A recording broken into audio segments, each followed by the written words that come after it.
आज का जो वीडियो है वो मेजरमेंट टूल्स के बारे में है। मैकेनिकल में हम जो मेजरमेंट टूल्स के बारे में जानेंगे उसका लास्ट लीस्ट काउंट कितना तक रहेगा वो भी मैं बताऊंगा, और कहाँ कहाँ पे यूज होता है उसके बारे में भी बताऊंगा। जो मेजरिंग टूल्स है हम दो भाग में उसको डिवाइड किए हैं। एक रहता है डायरेक्ट मेजरिंग टूल्स, एक रहता है इनडायरेक्ट मेजरिंग टूल्स। तो पहले हम डायरेक्ट मेजरिंग टूल्स के बारे में बात कर लेते हैं। तो जो डायरेक्ट मेजरिंग टूल्स आता है ना, उसको हम चार भाग में डिवाइड करते हैं। एक रहता है लाइनर, एंगुलर, टेपर और सरफेस। तो पहले देखते हैं लाइनर। लाइनर में क्या आता है? Steel roll. स्टील रोल हम ज़्यादातर फ्लैट में मार्किंग करने के लिए यूज करते हैं। उसका जो लास्ट लीस्ट काउंट रहता है वो 0.5 mm रहता है। उसका बाद आता है मेजरमेंट टेप। मेजरमेंट टेप जो आता है वो आपका 3 मीटर का आया होगा, 5 मीटर का आया होगा, mm वाइज रहता है।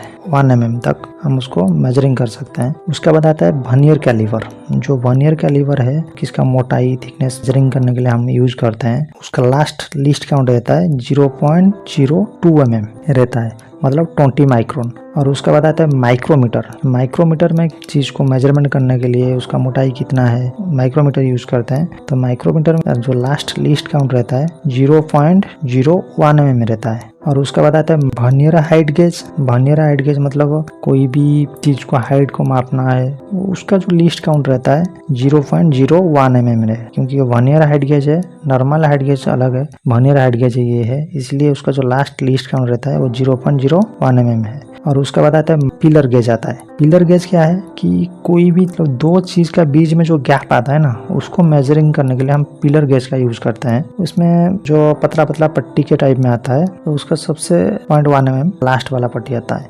तो उसके बाद आता है digital vernier calliper. Digital vernier calliper में मतलब नॉर्मली वर्नियर कैलिपर में आपका 0.02 mm आता है। डिजिटल वर्नियर कैलिपर में लास्ट लीस्ट काउंट 0.01 mm आता है। उसके बाद आता है डीप्थ वर्नियर गेज। कोई भी होल हो उसको मापने के लिए हम डीप्थ वर्नियर गेज का यूज करते हैं। इसका जो लास्ट लीस्ट काउंट है 0.02 mm तक आता है। उसके बाद आता है एंगुलर। एंगुलर में कौन कौन आता है? पहला आता है आपका कॉम्बिनेशन सेट। कॉम्बिनेशन सेट जो आता है उसमें आप देखेंगे इसमें स्टील रोल आ रहा होगा, सेंटर हेडर, उसके बाद स्क्वायर हेडर, उसके बाद प्रोटेक्टर हेडर। स्टील रोल में तो हम मेजरमेंट कर सकते हैं। उसके बाद जो आपका स्क्वायर हेडर है उसमें आप 90 डिग्री का एंगल और 45 डिग्री का एंगल मेजर कर सकते हैं। उसके बाद आप सेंटर हेडर में भी 90 डिग्री का और 45 डिग्री का एंगल मेजर कर सकते हैं। मगर जो प्रोटेक्टर हेडर है वहाँ पे आप डिग्री का मार्किंग कर सकते हैं। कॉम्बिनेशन सेट आता है ना, उसमें आप 180 डिग्री तक मार्किंग कर सकते हैं। उसमें जो लास्ट लीस्ट काउंट रहता है वो 1 डिग्री रहता है। और जो ऑर्डिनरी बेवल प्रोटेक्टर आता है उसमें आप 360 डिग्री तक मार्किंग कर सकते हैं, और उसमें जो लास्ट लीस्ट काउंट रहता है वो भी 1 डिग्री तक रहता है। उसका बाद आता है आपका vernier bevel protector. Degree measurement करने के लिए हम इसको यूज करते हैं। इसका जो लास्ट लीस्ट काउंट आता है वो आता है 5 मिनट। 5 मिनट क्या है कि आपका 1 डिग्री होता है 60 मिनट, और ये 5 मिनट तक मेजर कर सकता है। उसका बाद आता है आपका साइन बार। साइन बार का जो लास्ट लीस्ट काउंट है वो 1 मिनट तक आप मेजरमेंट कर सकते हैं उसमें। उसका बाद जो आता है आपका टेपर। टेपर में क्या आता है? Angle gauge.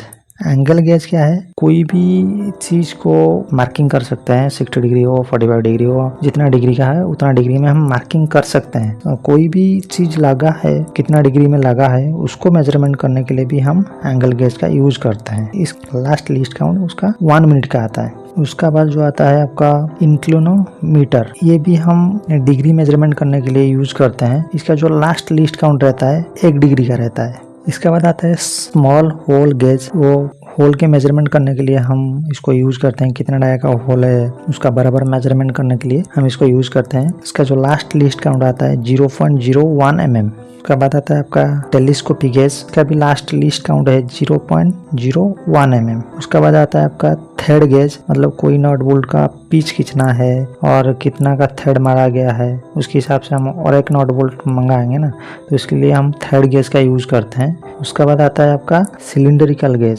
सिलिंड्रिकल का जो गेज है, जो सिलेंडर का इनर डाया का साइज कितना है उसको जानने के लिए हम सिलिंड्रिकल गेज यूज करते हैं। इसका जो लास्ट लिस्ट काउंट है वो 0.01 mm है। उसके बाद आता है टेपर गेज, मतलब दोनों पाइप को अंदर में कितना mm गैप रहना चाहिए उसको बराबर मेजर करने के लिए हम टेपर गेज का यूज करते हैं। टेपर गेज का जो लास्ट लीस्ट काउंट है वो 0.1 mm से लेकर 0.01 mm तक रहता है।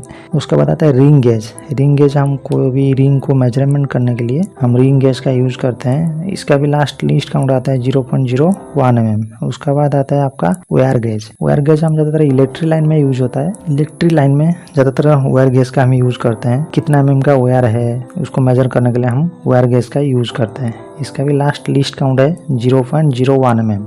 उसके बाद आता है सरफेस। सरफेस गेज में पहले जो आता है 1 नंबर में स्ट्रेट एज, हम ज़्यादातर इसको यूज़ करते हैं मेंटेनेंस में। कोई भी पुली को बराबर करके बिठाना हो कोई हम यूज़ करते हैं फ्लैट में। उसके बाद आता है आपका स्पिरिट लेवल। स्पिरिट लेवल हम ज़्यादातर वर्टिकल जो पाइप है या वर्टिकल कोई चैनल खड़ा करना है या हॉरिजॉन्टल में कोई चीज़ बराबर करके रखना है उसके लिए हम स्पिरिट लेवल का यूज़ करते हैं। 30 डिग्री और 45 डिग्री में भी मेजरमेंट में यूज़ करते हैं स्पिरिट लेवल का। उसके बाद आता है dial test indicator.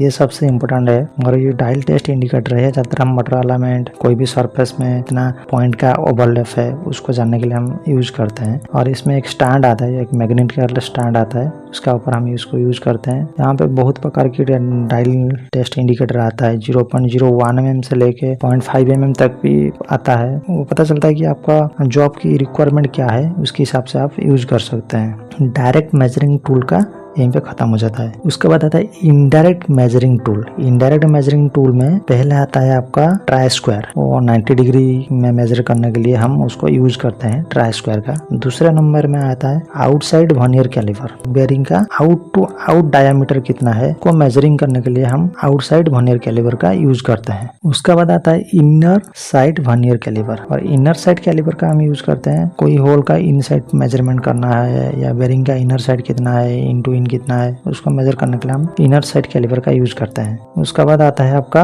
Odd leg caliper व जेनी कैलिपर। मतलब ये कोई सरफेस होगा, फ्लैट सरफेस होगा, सेंटर से लेके उसका आउट तक कितना है उसको बराबर मेजर करने के लिए हम जेनी कैलिपर व ऑड लेग कैलिपर का यूज करते हैं। ये रहता है आपका मेजरिंग टूल्स, ज्यादातर हम यूज में लाते हैं मैकेनिकल काम में। आई होप आपका ये वीडियो में सारे क्लियर हो गया होगा ये मेजरिंग टूल्स के बारे में। फिर मुलाकात होगा अगले वीडियो में। नमस्कार, जय जगन्नाथ।